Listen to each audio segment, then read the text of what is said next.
Jadi insya Allah di kebun balkon ini kita bisa belajar, di kebun balkon ini kita bisa sharing, dan di kebun balkon ini mudah-mudahan menjadi sesuatu inspirasi untuk usaha kecil di rumah. Dengan jujur, terbuka, dan apa adanya. Assalamualaikum warahmatullahi wabarakatuh. Salam sehat untuk kita semua.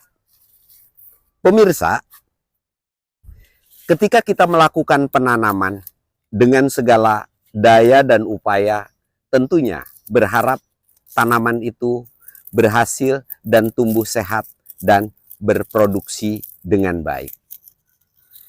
Ketika berbicara penanaman, ada dua fase yang kita sama-sama sudah tahu. Pertama adalah fase pertumbuhan dan yang kedua adalah fase pembuahan. Fase pertumbuhan, istilah pertaniannya adalah fase vegetatif. Sedangkan fase pembuahan adalah disebut dengan istilah fase generatif. Hari ini saya ingin mencoba membahas ketika tanaman-tanaman cabai yang kita tanam di kebun balkon ini sudah memasuki fase generatif. Jangan sampai lelahnya kita merawat tanaman di fase vegetatif, pada fase generatif banyak kegagalan-kegagalan yang terjadi. Pada video sekarang, saya ingin mencoba mengupas masalah-masalah apa yang timbul pada fase generatif dalam penanaman cabai.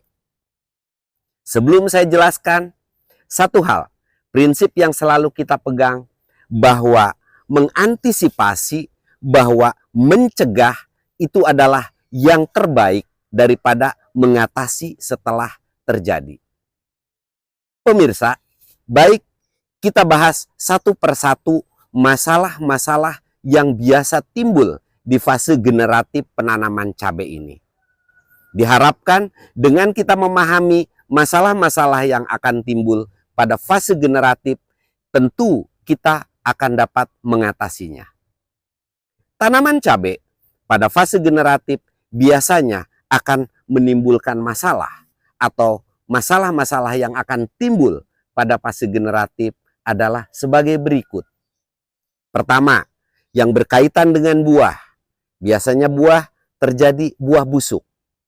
Baik itu busuk karena lalat buah, dan yang kedua busuk karena patek.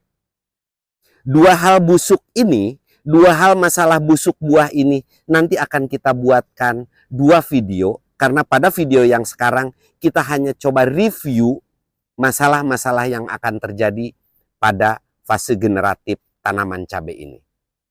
Jadi nanti bagaimana cara mengatasi lalat buah yang menimbulkan buah cabai itu busuk. Itu akan kita buatkan satu video.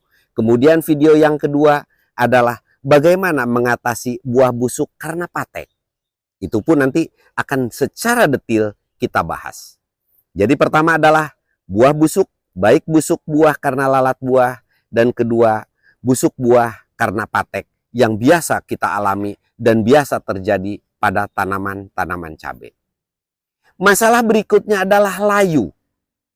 Layu ini biasanya terjadi ketika cabai sedang berbuah, tiba-tiba tanaman cabai itu layu. Baik itu layu disebabkan karena jamur yang disebut dengan layu fusarium. Kemudian yang kedua adalah layu karena bakteri yang disebut layu bakteri. Ini pun akan kita bahas video-videonya. Satu video tentang layu fusarium dan satu lagi tentang layu bakteri. Seperti apa layu fusarium dan seperti apa layu bakteri. Jadi dengan cara kita untuk mengantisipasi hal-hal itu terjadi karena kita sudah paham apa yang akan terjadi sebagaimana yang sekarang saya sampaikan, mudah-mudahan tanaman cabai ini tidak bermasalah sampai kita panen dengan baik. Masalah lain selain masalah busuk buah dan layu ini adalah bercak daun. Bercak daun yang disebabkan oleh jamur. Itu pun nanti akan kita bahas dalam satu video. Jadi intinya memahami apa yang akan terjadi sebelum terjadi itu jauh lebih baik daripada kita mengatasi atau memberantas setelah terjadi itu jauh lebih sulit. Tanaman yang sudah layu tidak akan segar kembali. Buah yang sudah busuk tidak akan menjadi buah yang bagus. Jadi jalan satu-satunya adalah pahami masalah-masalah itu, pahami penyebab-penyebab masalah tersebut, lalu kita protek, lalu kita cegah supaya hal-hal tersebut tidak terjadi. Itulah hal yang paling baik bagaimana kita menangani tanaman-tanaman yang kita sayangi ini. Jadi, pada intinya, mulai video-video yang akan datang, fokus kita bahas tentang fase pertumbuhan generatif. Sementara pada video sebelumnya yang sudah kita posting adalah perawatan fase vegetatif.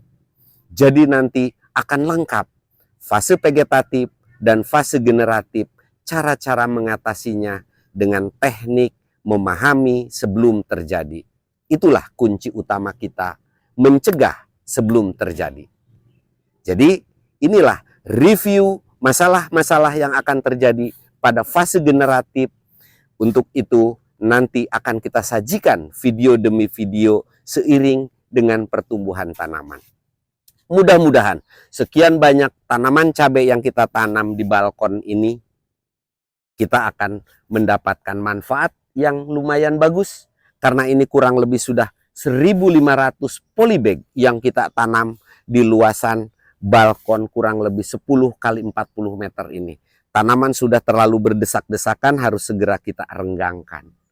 Jadi insya Allah di kebun balkon ini kita bisa belajar, di kebun balkon ini kita bisa sharing, dan di kebun balkon ini mudah-mudahan menjadi sesuatu inspirasi untuk usaha kecil di rumah. Demikian yang dapat kami sampaikan. Semoga tanaman kita akan selalu bagus dan menghasilkan buah yang baik, khususnya tanaman cabai yang kita tanam. Mari kita belajar bersama, mari kita sharing bersama.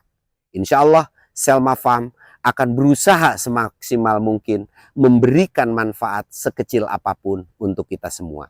Semuanya kami sajikan dengan jujur, terbuka, dan apa adanya. Demikian yang dapat kami sampaikan. Kurang lebihnya kami mohon maaf. Satu hal yang paling penting, semoga ada manfaatnya.